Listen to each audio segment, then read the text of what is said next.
9장 22절부터 10장 1절까지 말씀입니다. 사무엘상 9장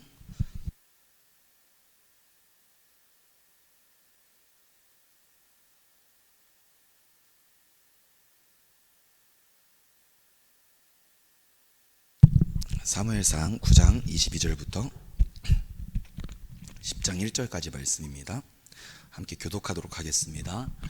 사무엘이 사울과 그 사환을 인도하여 객실로 들어가서 청한 자 중 수석에 앉게 하였는데 객은 30명 가량이었더라.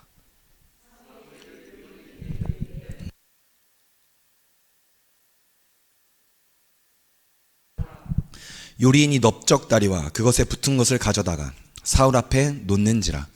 사무엘이 가로되 보라, 이는 두었던 것이니 내 앞에 놓고 먹으라. 내가 백성을 청할 때부터 너를 위하여 이것을 두어서 이때를 기다리게 하였느니라. 그날에 사울이 사무엘과 함께 먹으니라.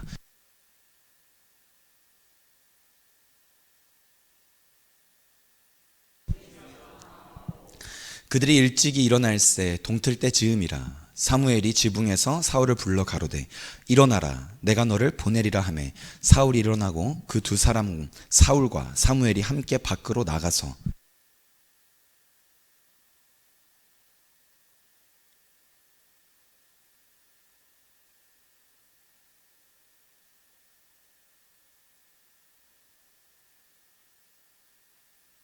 우리 함께 읽겠습니다. 시작. 이에 사무엘이 기름병을 취하여 사울의 머리에 붓고 입맞추어 가로되 여호와께서 내게 기름을 부으사 그 기업의 지도자를 삼지 아니하셨느냐. 아멘. 오늘 함께 나눌 말씀은 사무엘상 9장 22절부터 10장 16절까지 말씀입니다. 그런데 오늘 말씀을 나누기 앞서서 우리가 지난 시간의 내용을 잠시 한번 기억을 더듬는 시간을 가져야 할 것 같아요. 지금 사울이 사무엘이랑 식탁교제하는 장면이 나오는데 어떤 상황이냐면 지금 상이 차려져 있는 거예요. 상이 차려져 있고 이미 30명가량이 모였어요. 그래서 밥을 먹으려고 하는데 사울이 들어온 거예요. 근데 지금 여기까지의 상황이 어떤 상황이냐면 사울이 뭘 잃어버렸냐면 아버지의 나귀를 찾아서 돌아다니기 시작하다가 자기 사환이 나귀를 도저히 못 찾으니까 여기 유명한 선지자가 있는데 하나님한테 물어보면 대답을 다 해주더라. 그래서 사무엘을 찾아가게 된 거예요.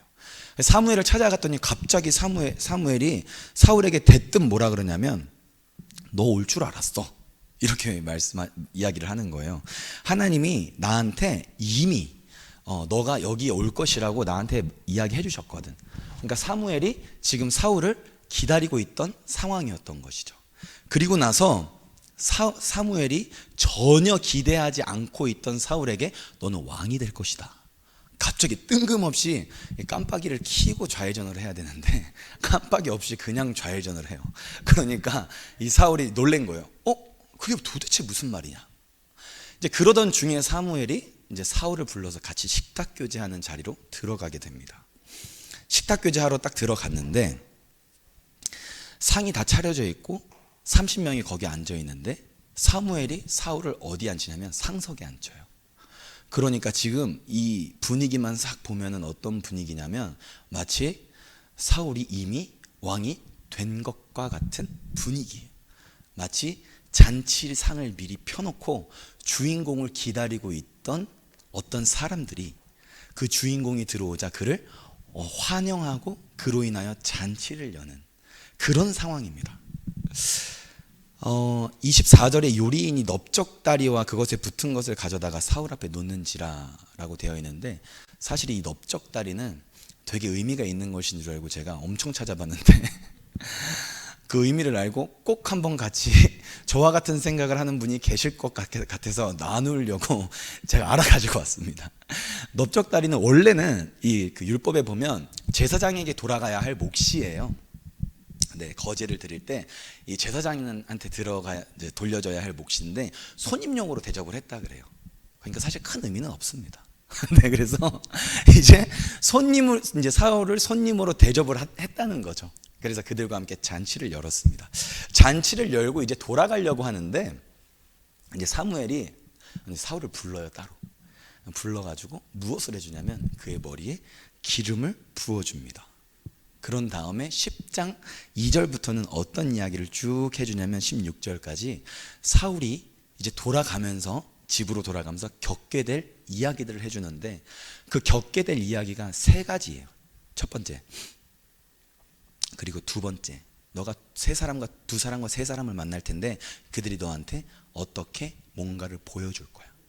그리고 세 번째, 너가 돌아가다가 어떤 선지자들을 만날 텐데 같이 예언할 거야. 이렇게 이제 사무엘이 사울을 향해서 예언을 해주고 그 다음에 헤어지는 장면. 그리고 사울이 돌아가면서 사울의 예언을 들었잖아요. 그리고 돌아가는 길에 그 예언들이 다 성취되는 것을 보는 장면으로 10장 16절까지 이야기가 마쳐집니다. 오늘 이 이야기를 함께 나누려고 하는데요, 이 이야기를 나누기에 앞서서 혹시 우리 예수생명교회 성도분들은 영화를 좀 보시나요? 영화를 좀 보시는 편인가요? 저는 영화를 상당히 좋아하는 편인데, 영화를 볼 때 그 배우들이 너무 멋진 삶을 사는 거예요. 그리고 일단 멋이 있잖아요. 그렇죠? 예쁘고 멋지잖아요. 그러니까 참 뭐라 그래야 될까? 야, 쟤네는 진짜 인생 자체가 멋지다. 배우라는 그 직업 자체가 멋진 인생을 살아가고 있구나라고 생각이 하면서 영화를 볼 때가 어릴 때는 간혹 있었어요. 그런데 나중에 커서 그 배우들의 삶을 보니까 이거는 뭐 뚱뚱한 배역을 맡으면 살을 일부러 찌워야 되고, 그 다음에 이병헌이라는 배우 같은 경우에는 인터뷰하는 중에 제가 잠깐 들었는데 거울을 보고 웃는 표정을 짓는데 그 웃는 표정이 다 다르대요. 저는 똑같이 보이는데 입꼬리를 어디까지 올릴 것이냐, 잇몸을 어디까지 보일 것이냐, 이 연습을 엄청 한다 그러더라고요. 여기 막 경련이 일어날 때까지. 사실 저는 그 결혼할 때 웨딩 사진 찍을 때 계속 웃으라 그래서 6시간 동안 곤욕을 치르다가 나왔는데 집에 와도 여기가 굳어 있더라고요. 야, 이거 두 번은 못하겠다. 결혼식은 한 번 더 하겠는데 웨딩 촬영은 두 번은 못하겠다 싶을 정도로 이제 그런 일을 겪었는데, 이 배우들은 그거를 매일 하는 거예요. 그래서 이게 피나는 연습이 없으면, 이 고된 훈련의 시간들이 없으면 참 배우가 되기가 힘들겠다. 그런데 이렇게 커서 영화를 보다 보니까 어릴 때는 주인공에 엄청 집중이 되어 있었는데 요즘은 어디에 집중이 되냐면, 야, 작가는 이 시나리오를 어떻게 썼을까? 이렇게 방대한 이야기에 대사는 다 어떻게 적었을까? 야, 그 머릿속에 한번 들어가 보고 싶은 거예요. 근데 가만히 보면 이 이야기의 주인공은 이 주인공 배우가 아니라 제가 느끼기에는 이 작가 같은 거예요. 모든 이 이야기를 구성을 하고 그 구성 가운데 마치 이 배우를 내가 이렇게 만져주면서 배우를 키워나가는, 쉽게 이야기하면 성장기 영화에서, 제가 특히 완득이라는 영화 좋아하는데, 만득이 아닙니다. 완득이라는 영화는 좋아하는데, 그 완득이는 성장하는 어떤 그 청소년의 성장기를 다룬 영화인데, 그 영화를 보면 이 아이가 어떻게 성장하는지가 이렇게 눈에 보이잖아요. 그러니까 작가가 어떻게 아이를 성장시키고 싶은지를 이제 보여주고 싶은 거예요. 그래서 지금 요즘 영화를 볼 때는 어쩌면 그 배우에 집중한다기보다 저는 그 작가의 그 의도에 참 집중을 많이 하는 것 같아요. 하나님께서 이스라엘 백성들을 이렇게 이끌어 가시는데, 그 이스라엘 백성들의 그 이야기들이 성경이잖아요. 그런데 이 성경을 가만히 보다 보면 주인공들이 있어요. 그 주인공들이 앞에서 막 배우처럼 자기 역할을 다 연출을 한다고 해야 될까요? 연출을 하는데, 사실 보면 그 배우들한테 우리가 참 초점이 맞춰질 때 그 배우 뒤에서 그 각본을 쓰고 계시는 하나님이 계신 거죠. 우리가 성경이라는 어떤 극을 볼 때 이 극 속에는 여러 주인공들이 나오는데, 사실 이 극의, 이 성경이라는 이 영화의 진짜 주인공은 누구냐면 그 앞에서 움직이는 배우들이 아니라 그 뒤에서 글을 쓰고 계시는 하나님이라는 생각이 든다는 거죠.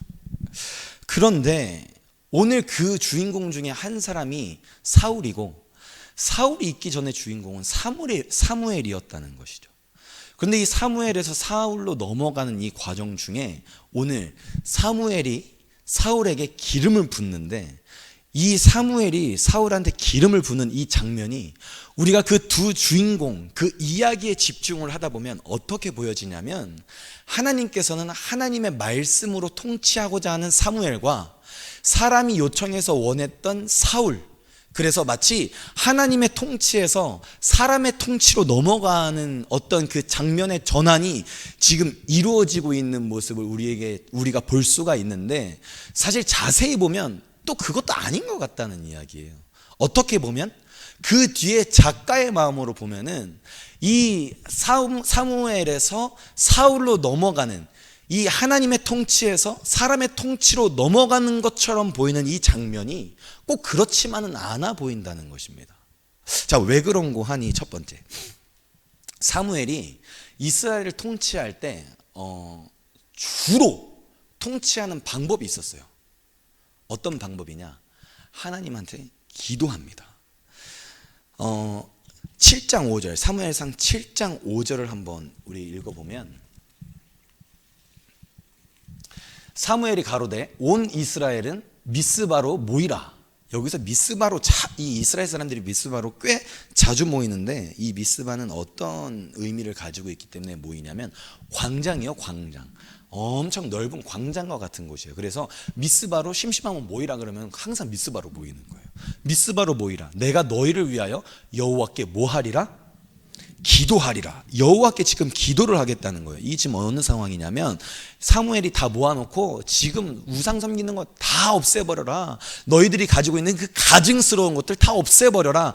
막 그렇게 사람들을 모아놓고 하나님의 말씀을 선포하고 있는 중에 사무엘이 지금 뭐 하냐면 여호와께 뭐 한다고요? 기도하더라. 지금 이스라엘을 대신해서 사무엘이 뭐 하고 있냐면 대신해서 회개기도 하고 있는 거예요. 하나님, 이 백성들, 이 어리석은 백성들 하나님 용서하여 주시옵소서. 하나님, 도대체 이 하나님 앞에 무릎 꿇지 못해서 언약궤까지 뺏긴 이 이스라엘 백성을 용서하여 주시옵소서 하면서 지금 사무엘이 기도하고 있습니다. 그런가 하면 7장 9절, 사무엘이 젖먹는 어린 양을 취하여 온전한 번제를 여호와께 드리고 이스라엘을 위하여 여호와께 부르짖음에 여호와께서 응답하셨더라. 어떤 상황이냐? 하나님께 지금 예배드리고 있는데 누가 쳐들어왔어요? 블레셋이 쳐들어온 거예요. 블레셋이 또 쳐들어온 거예요. 지금 어떤 상황이냐면 위기의 상황입니다. 지금 대적이 코앞에 놓여 있는 상황인 거예요. 이제 나중에 우리가 보면 알겠지만 사울도 똑같은 상황을 겪어요. 사울도 나중에 블레셋이 쳐들어와서 코앞에까지 와서 제사를 드려야만 하는 상황이 생겨요.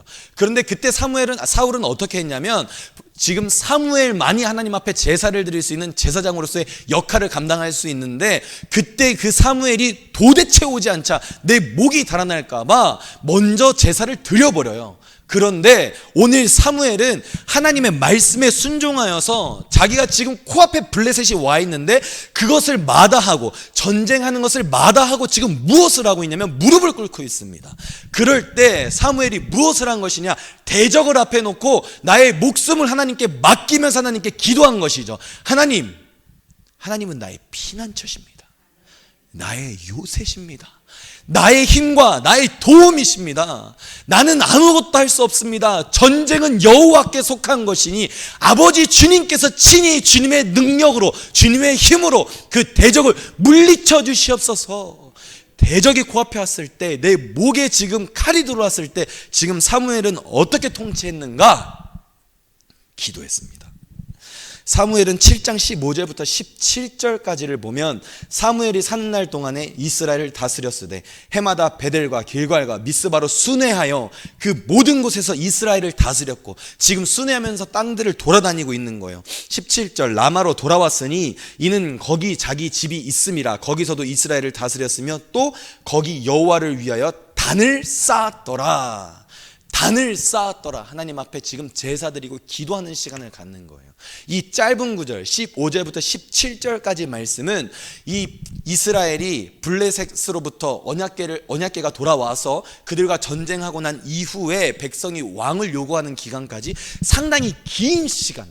왜냐하면 지금 사무엘이 늙음에라면서 8장 1절이 시작하고 있기 때문에 사무엘이 상당히 젊었을 때에서부터 사무엘이 늙을 때까지 점프했는데 그 구절이 세 구절밖에 안 된 거예요. 15, 16, 17절. 근데 15, 16, 17절 내내, 그의 인생 내내 그가 다 늙도록 사무엘은 무엇을 하였느냐? 순회하면서 돌아다니면서 하나님 앞에 기도하면서 제단을 쌓아서 하나님께 예배드리면서 그 지역들을 다스렸더라. 무슨 말이냐? 그가 위험에 처했을 때도, 그가 속죄를 대신 하나님 앞에 올려드릴 때에도, 그가 심지어 평안했을 때에도 아버지 앞에 기도하며 하나님의 힘으로 다스렸다는 것입니다. 또한 8장 6절을 보면 사무엘이 너무나도 심각한 난제에 봉착했을 때, 백성들이 하나님이 아닌 사람 왕을 구했을 때, 그때조차도 사무엘은 엎드려 여호와께 기도합니다. 8장 21절에 보면 이 사무엘은 이렇게까지 하나님한테 기도해요. 모든 것을 하나님한테 다 일러 바쳐요. 하나님, 얘네 도대체 말귀를 못 알아듣는데 어떡하죠? 하나님, 저 할 만큼 다 했는데 얘네가 말을 들을 생각을 안 하네. 지금 속상한 거예요. 지금 사무엘이 하나님의 뜻을 지금 전하고 있는데 걔네가 이스라엘 사람들이 도무지 이스라엘 사람들이 사무엘의 이야기를 듣지 않는다고 기록이 되어 있어요. 그러니까 사무엘이 하나서부터 열까지 꼬치꼬치 다 하나님한테 가서 일러 바친 거예요. 사무엘은 어떤 상황에서도 어느 순간에서도 가장 먼저 무엇을 하나님께 올려드렸냐? 기도했다는 것이죠. 그런데 여기서 그러니까 우리도 기도합시다. 너무 맞는 말씀입니다. 우리도 무릎 꿇어 하나님 앞에 기도합시다. 그런데 제가 이 말씀을 가지고 하고 싶은 이야기는 기도합시다와 함께 기도는 무엇을 의미합니까? 내가 기도하는 것은 내가 원하는 것을 하나님께 기도하는 것이라고 지금 본문에 사무엘이 끊임없이 기도하는 장면을 통해서 우리가 알 수 있는 것인가요? 기도는 도대체 무엇입니까? 기도라는 것은 하나님과 나와의 대화인데, 그 대화 속에서 우리가 원하는 것, 우리가 하나님께 받아야만 하는 것, 내 뜻대로 이루어져야만 하는 것을 아버지께 구하는 것입니까? 기도는 도대체 무엇이죠? 어쩌면 기도는, 사무엘이 했던 기도는 모든 주권이 하나님께 있으니 모든 행사를 하나님께 맡긴다는 고백 아닐까요? 그래서 오늘 이 이야기를 나누고 싶더라고요. 기도한다. 사무엘이 어떻게 통치했는가? 그는 기도했는데 그의 기도는 무엇을 의미하는가? 우리가 기도를 수없이 많이 하는데, 우리가 새벽마다 아침에 모여가지고 기도하는데, 우리가 1시간씩 2시간씩 아침에 새벽에 오고 저녁에 또 와서 기도하는데, 우리는 무엇을 기도하고 있는가? 우리는 도대체 기도를 무엇이라고 생각을 하고 있는가? 기도는 오늘 본문에서만큼은 하나님의 주권을 인정하는 행위입니다. 하나님의 주권을 인정하는 고백입니다. 그러기에 사무엘은 기도했습니다. 왜? 자꾸 내가 올라오니까, 기도를 안 하니까 하나님이 행하실 일들이 있는데 그 일들을 이루어 나가야 하는데 자꾸 올라오니까 자꾸 뭐 하는 거예요? 기도하는 거예요. 왜? 나를 계속 비우려고, 나를 계속 죽이려고, 그래서 하나님 뜻으로 통치하려고, 하나님의 뜻으로 다스리려고, 평화로운 시대에조차도 내가 그 지방들을 돌아다니면서 순회하면서 내가 이 나라를 다스려야 할 터인데 자꾸 내가 올라오니까 나는 무엇을 할 수밖에 없습니까? 아버지 앞에 기도할 수밖에 없습니다. 왜? 내가 죽고 예수 그리스도의 이름으로 하나님의 뜻 가운데로 다스림을 이루어 가시라고 나는 기도할 수밖에 없는 것입니다. 그러기에 사무엘은 기도했습니다. 기도 왜 합니까? 우리가 앞으로 모여서 이 새벽에 모여서 이 자리에 모여서 기도 왜 합니까? 내 거 이루고 싶어서 기도합니까? 내 뜻을 이루고자 우리는 기도합니까? 아니요.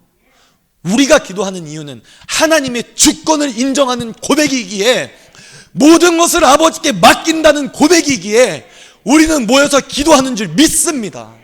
그러기에 사무엘이 자신이 봐도 이것은 하나님의 뜻이 아닌데, 내가 봐도 사람의 왕이 세워지면 안 되는데 사람들이 구하고 내가 하나님 앞에 아뢰었을 때에 하나님의 뜻이 사울에게 있는 줄 알고 사무엘은 순종합니다. 왜? 그것은 하나님의 뜻이기에, 그것은 하나님의 주권이기에. 그러기에 지금까지 기도해 왔던 사무엘은, 그리고 지금도 기도하고 있는 사울은 지금까지 역사하셨던 하나님에게, 지금도 일하시고 계시는 하나님의 뜻에 순종할 수 있었던 것입니다. 기도했다, 그것은 우리가 기도하자라는 메시지이기도 하지만, 기도했던 사무엘이 하나님의 주권을 인정했던 것과 같이 우리 또한 하나님의 주권에 인정하고 항복하고 아버지 앞에 무릎 꿇자는 행위이며 고백이며 나의 마음을 아버지께 드리는 관계의 회복입니다. 그런데 하나님께서는 결국 누구를 세우시냐? 누구를 택하셨는가? 사울을 택하셨습니다. 사울을 택하셨다는 거예요. 지금 우리가 주인공들을 보면 지금 그 뒤에 작가로 계시는 하나님이 아니라 주인공만 보면 지금 어떤 상황이에요? 하나님으로부터 지금 사람으로 그 주권이 어떻게 되는 것처럼 느껴져요? 넘어가는 것처럼 보여지죠. 더군다나 우리는 이 성경 뒷이야기를 알고 있기 때문에 이것이 매우 잘못된 것처럼 느껴져요. 아니, 사울 결국 죽었잖아. 그러니까 사람이 왕이 되는 건 잘못된 거야. 그러니까 지금 하나님으로부터, 사무엘로부터 지금 사람 왕으로 그 지팡이가 넘어가는 것은 이건 잘못된 것이지. 이렇게 우리는 쉽게 생각할 수 있습니다. 그런데 사실 그렇게 따지면 다윗도 결국 사울과 같이 큰 의미가 없는 왕이었어야 하는데 다윗은 그렇지 않았죠. 다윗도 사람 왕이었는데 다윗은 하나님께 합한 자요, 하나님의 대를 이어 누구를 낫게 하는 그 정말 예수 그리스도의 표징이 되는 왕이 되지 않습니까? 그러면 사울은 왜 하나님께서 이렇게 우리에게 사울로 하나님의 주권이 넘어가는 것이 잘못되어 있는 것처럼 우리가 느껴지는 것일까요? 왜냐하면 우리가 성경을 잘못 보고 있기 때문입니다. 오늘 본문을 보면 왜 우리가 그 시선이 잘못되었는지 알 수 있을 거예요. 사울이 하나님께서 사울을 뽑으셨을 때 어느 지파 사람인지 기억나시나요? 지난 시간에 우리 함께 나눴었는데 베냐민 지파. 베냐민 지파는 약한 지파 중에서도 가장 약한 지파였어요. 그런데 베냐민 지파에서 사울을 부르셨던 것은 그 이유가 뭐라고 말씀드렸냐면, 유다도 아니고 에브라임도 아니고 남쪽에서 가장 힘이 셌던 유다, 북쪽에서 가장 힘이 셌던 에브라임 중에서 나오면 하나가 되지 못하기 때문에 가장 작은 지파 베냐민에서 사울을 불렀다고 말씀드렸어요. 자, 그런데 가장 작은 지파에서 불렀기 때문에 이거 완전 듣보잡인 거예요. 제가 이거 해설해 드려야 되겠죠. 네. 듣보잡은요, 이게 참 이게 좀 건강하지 않은 표현이기도 한데, 듣지도 보지도 못한 사람, 뭐 이런 사람이란 뜻입니다. 그러니까 이거 생전 어디서 듣지도 보지도 못한 애가 나와가지고 왕이 되겠다고 하면 사람들이 뭐라 그러겠어요? 야, 너 뭔데? 지금 그럴 거 아니에요. 너 누군데?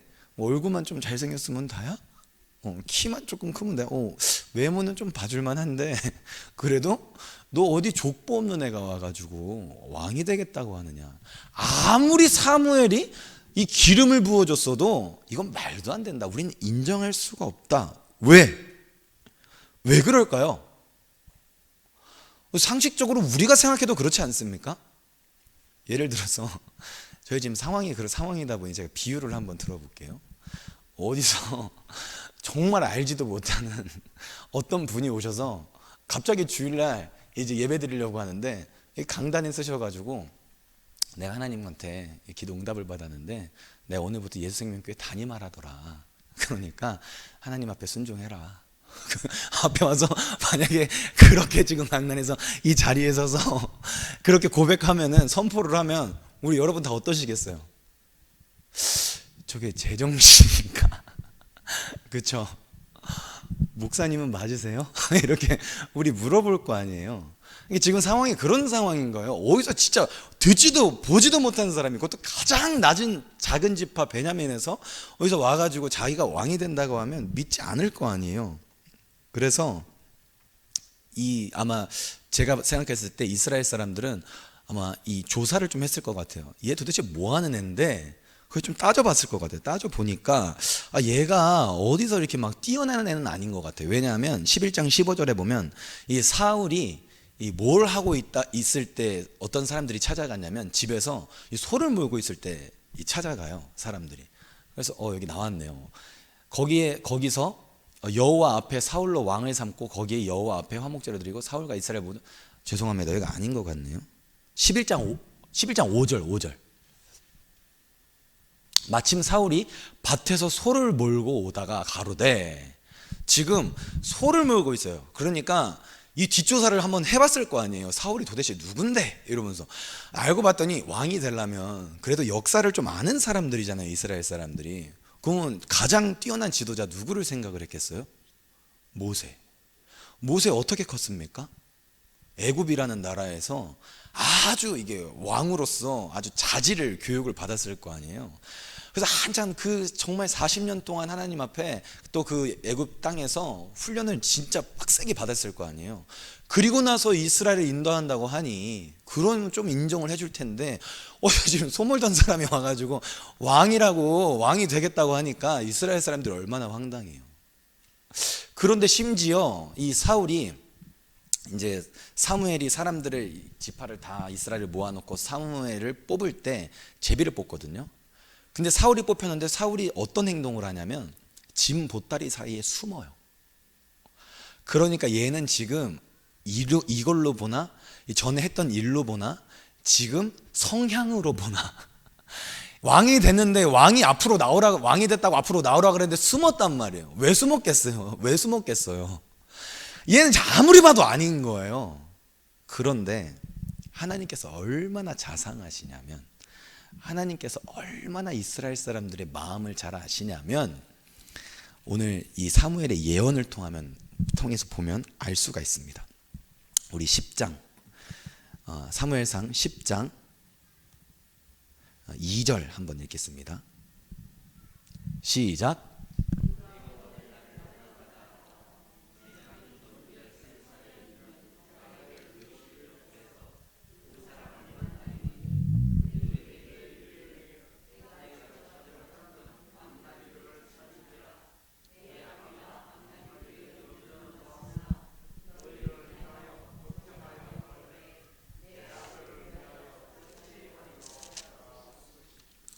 자, 지금 라헬의 무덤에서 두 남자를 만날 거래요. 그리고 그가 암나기를 찾아줄 거래요.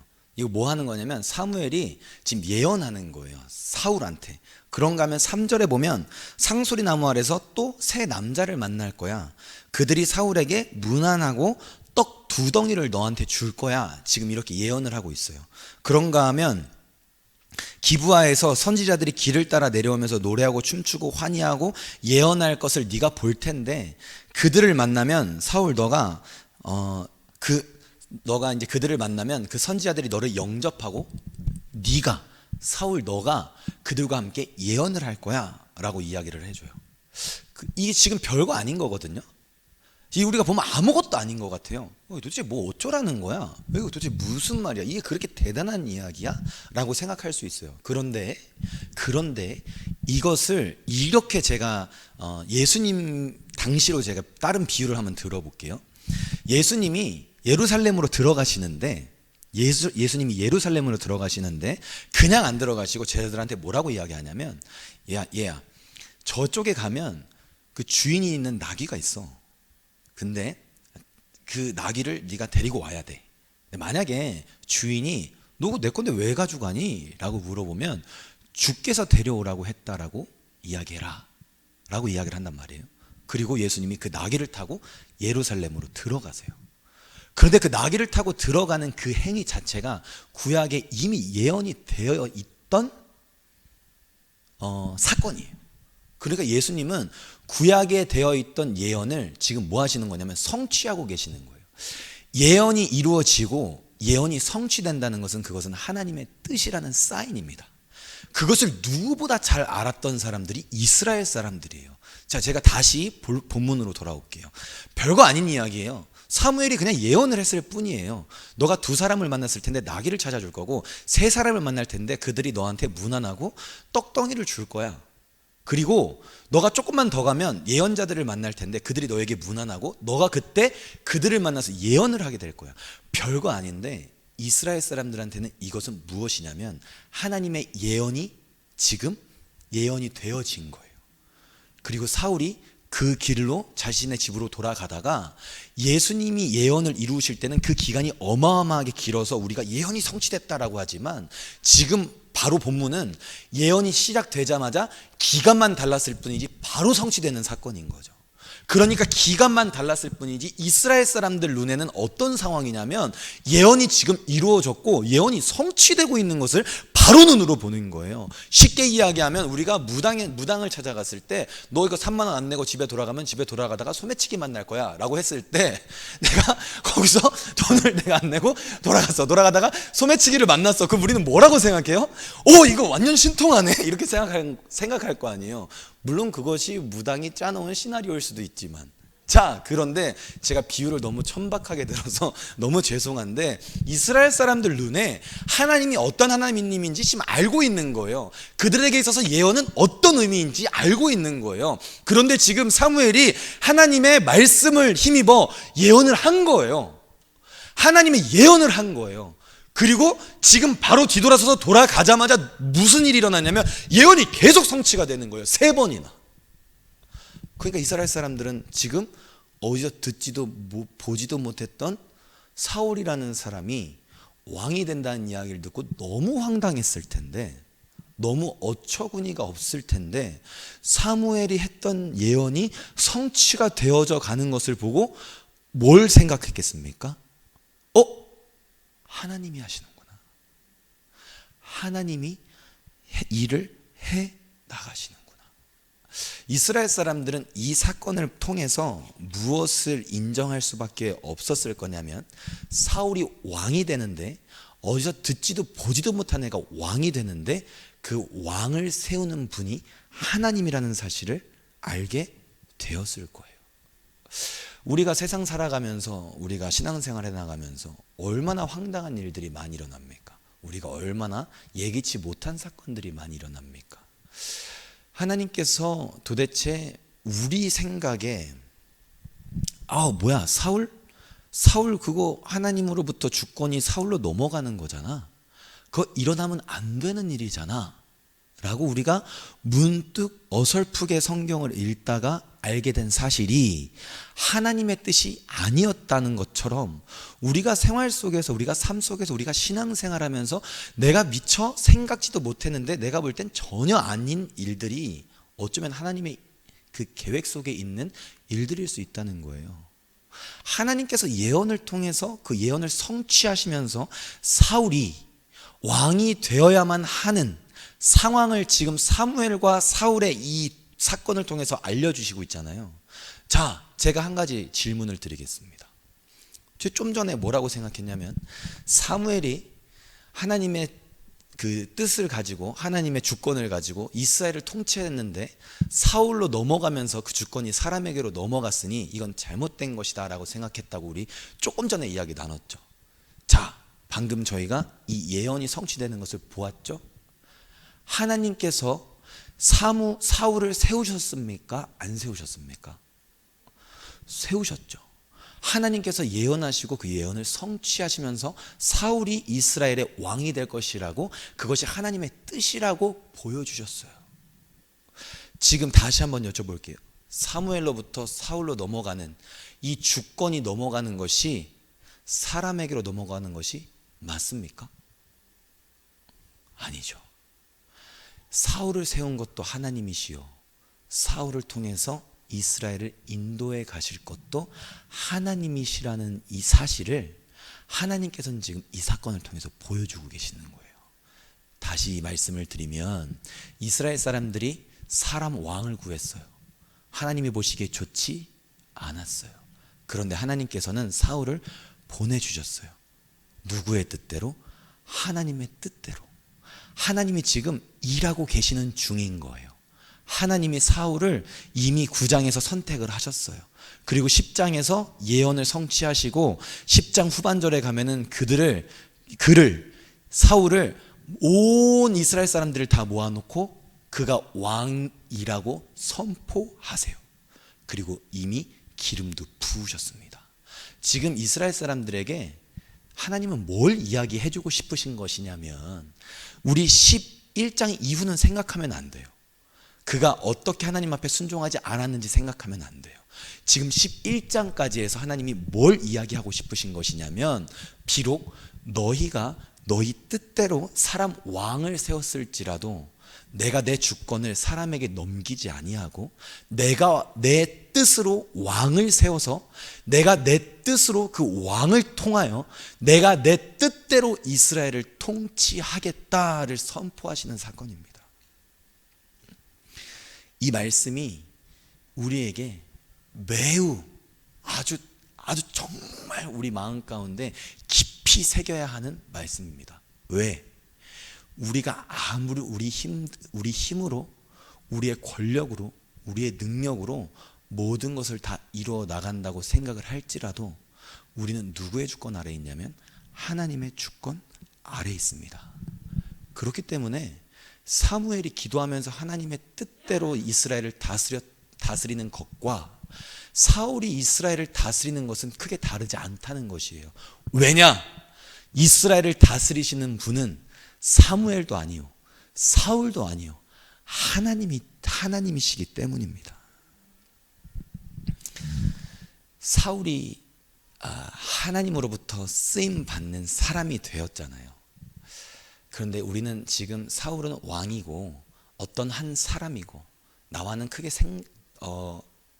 관련이 없는 사람처럼 느껴지기 때문에 사실 사울이 하나님께 쓰임 받는 이 장면을 보고 크게 마음이 와닿지 않을 수도 있습니다. 그런데 사실 이 말씀을 묵상하면서 저는 어떤 마음이 들었냐면, 첫 번째는 사울을 하나님이 부르시는 것과 같이 사실 우리 한 사람 한 사람 하나님이 부르신다는 거예요. 사울이 소를 모는 사람이었고, 사울이 하나님께 피택되어서 앞으로 그 이스라엘 사람들 앞으로 나와야 하는데 그것이 너무 창피해서 진보다리 사이에 숨었던 그 사울이 나중에 왕이 되어서 왕으로서의 역할을 감당하거든요. 근데 우리 각 사람도 지금 하나님께서 우리를 불러주시고 계시는 거예요. 우리 신앙생활 가운데 하나님과 정말 밀접하게 계속 부르는 거예요. 우리가 신앙생활을 하면서 남들을 보고 정말 신앙이 뜨거운 사람들, 하나님과 관계가 너무나도 가까운 사람들을 보고 부러워할 수도 있어요. 그리고 지금의 내 모습을 보고 도대체 나는 언제나 저기까지 갈 수 있으려나, 나는 저기까지 갈 수는 있으려나, 나는 이렇게 신앙생활에서 내가 할 수는 있으려나. 아니요, 하나님께서 만들어 주실 거예요. 하나님께서 아무것도 없는 사울을 불러서 왕으로 세워주신 것처럼 우리도 아무것도 없는 우리를, 아무것도 할 수 없는, 능력도 없는, 하나님을 끝까지 울부짖으면서 부르짖지도 못하는, 힘이 너무나도 없어 보이는 나를 하나님께서 부르셔서 하나님 옆에 앉혀두시고 하나님 나라의 왕으로 세워주실 것이라는 것이죠. 그런가 하면 두 번째는 사울을 세울 때 지금 누구를 세워가고 계시냐면 이스라엘도 같이 세워가시는 거예요. 왜? 하나님이 지금 말씀하시기로는 사람을 세워서 왕을 너희가 원해서 내가 사람을 세워서 왕으로 앉히었을지언정 그 주권은 아직도 나에게 있다는 것을 이스라엘 사람들에게 끊임없이 말씀하고 계시는 사건이죠. 하나님께서는 끊임없이 이스라엘아, 너희가 사람으로 너희가 왕을 원했을지라도 그럼에도 불구하고 너희의 왕은 나야 라는 것을 끊임없이 알려주고 계시는 거예요. 그러니까 이 사건은 하나님과 사울과의 관계가 아니라 어쩌면 이스라엘 전체와 하나님이 어쩌면 하나님이 작가가 되셔서 이스라엘 전체를 성장시키고 계시는 성장 드라마와 같다는 것이죠. 무엇으로? 이스라엘의 주인은 나다, 내가 하겠다라는 것을 보여주시는 장면이라는 것입니다. 사실 제가 몸소 체험한 이 사건이기도 해서 제가 이 말씀이 참 좋아요. 왜냐하면 제가 이 신학생 때 얼마 전에 장례식을 다녀왔는데 거기 함께 공부했던 학급 동료들이 있었어요. 그런데 참 어려운 상황에서 지금 그 장례를 치르는 거여서 이런저런 이야기를 좀 많이 나누다가 신앙 이야기를 하게 된 거예요.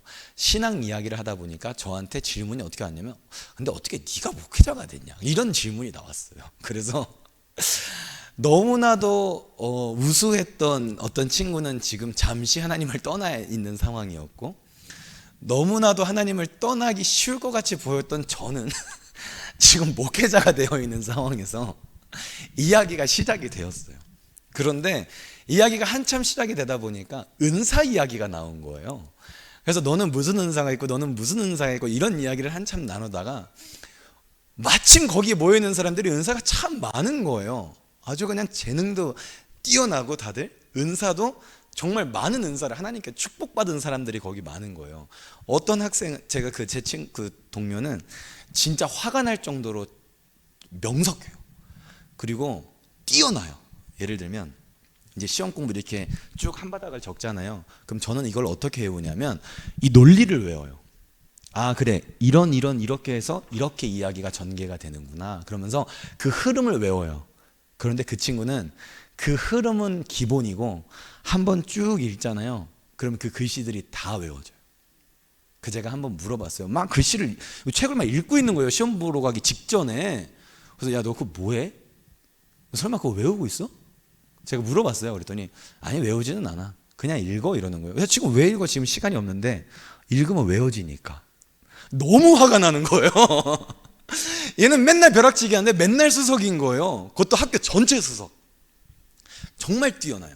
그런가 하면 언어가 엄청 발달되어 있어서 언어를 제가 알기로 3개 국어는 하는 걸로 알아요. 뛰어납니다.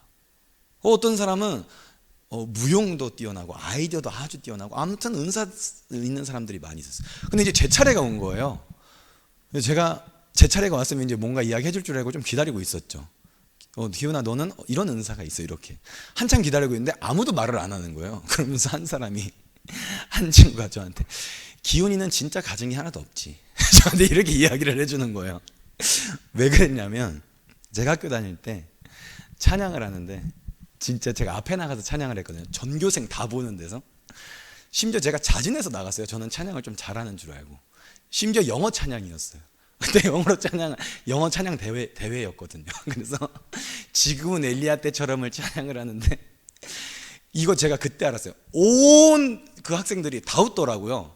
저 맨 처음에 잘해서 웃는 줄 알았는데 나중에 노래를 어떻게 저렇게 못할 수 있을까 하면서 웃었대요. 지금 상당히 많이 좋아진 겁니다. 그래서 제 가까운 친구 중에 한 사람은 너는 노래는 좀 아닌 것 같다, 교회로 가서 찬양은 하지 말아라, 찬양 인도자를 세워라, 이러더라고요. 그런가 하면 대학원 때 이제 앞에 나가서 설교하는 시간이 있었는데, 설교를 하는데 전 열심히 준비해서 막 진짜 너무 저는 만족하면서 설교를 하고 내려왔어요. 그랬더니 교수님이 뭐라 그러는지 아세요? 이기훈 학생은 말은 잘하는데 설교는 진짜 못한다. 그래서 제가 그 얘기를 듣고 완전 쇼킹인 거예요. 이야, 노래 못한다. 지금 저는 목회자가 되어야 되는 사람이에요. 저는 찬양도 못하고 설교도 못하고 공부도 좀 못하는 애인 거예요. 그런데 제가 또 욱하는 게 좀 있었거든요. 또 욱하니까 저거는 인성까지 안 되는 거예요. 그러니까 제가 대학원 3학년 졸업을 하는데 제가 간증을 했어요. 그때 3학년 이제 졸업을 하는데 워낙 뛰어나신 분들이 많으니까 이제 각자 자기 소감을 발표하는데 막 제가 들으면은 저 뭐 다 하나씩 하실 것 같은 거예요. 근데 제 차례가 왔는데 제가 정말 눈물 잘 안 흘리거든요. 근데 약간 울컥한 거예요. 저는 가진 게 아무것도 없습니다. 저는 교회 나가면 찬양도 못하고 음악도 못하고 설교도 못하고, 다 들으셨겠지만 저 설교 제일 못한다 그러셨는데 설교도 못하고 인격도 매우 부족해서 할 줄 아는 게 아무것도 없습니다. 그런데 갑자기 눈물이 왈칵 쏟아지는 거예요. 정말 사람들이 저를 안쓰럽게 쳐다봤을 거예요. 근데 사실 그 눈물은 아니었어요. 왜 눈물이 쏟아졌냐면, 제가 목회자가 되는 과정을 마치는 순간이었거든요. 그리고 제가 목회자가 될 준비가 되는 순간이었어요.